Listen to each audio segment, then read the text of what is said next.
Bonjour, je suis Jean-Claude Beaujour, avocat au barreau de Paris.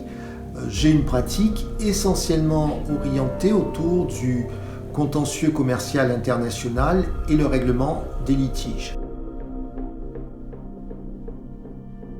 Le confinement et la fermeture des frontières a bouleversé cette pratique. Il a fallu donc imaginer très rapidement un mode de fonctionnement qui satisfasse l'ensemble des clients et qui nous permette de respecter les engagements que nous avions pris.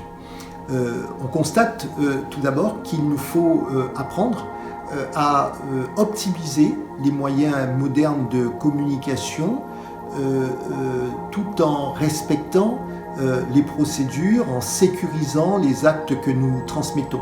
Ce qui était difficile, impossible encore hier, devient une nécessité parce que précisément, nous ne pouvons pas nous présenter physiquement aux côtés de nos clients. La deuxième conséquence que j'y vois plus généralement, en tout cas l'expérience qu'on tire de ce confinement, c'est notre capacité de résilience, c'est notre capacité à imaginer des solutions pour des situations qui étaient jusqu'à une période récente inimaginables, imprévisibles, et donc on constate que nous avons en nous cette possibilité de résistance, en tout cas de créativité.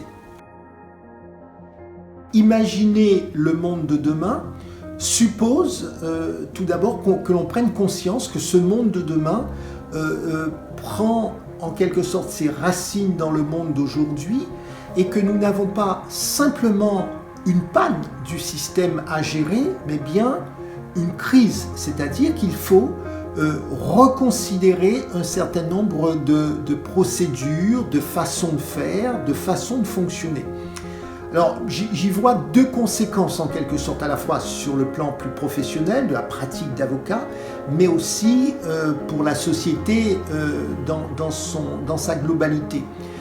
Sur notre pratique d'avocat, on constate que l'on peut être confronté à des tribunaux qui sont fermés ou à des juridictions qui sont inaccessibles parce que nous ne pouvons pas nous déplacer. Et c'est là où le développement du règlement amiable des litiges sous la forme, et notamment par la médiation, doit être considérablement développé, y compris pour le contentieux international.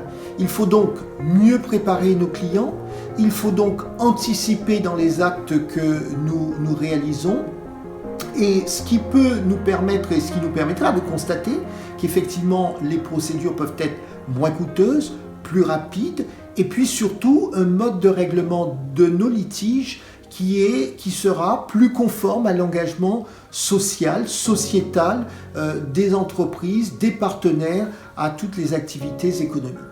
La deuxième conséquence, je dirais, c'est aussi sur notre organisation professionnelle.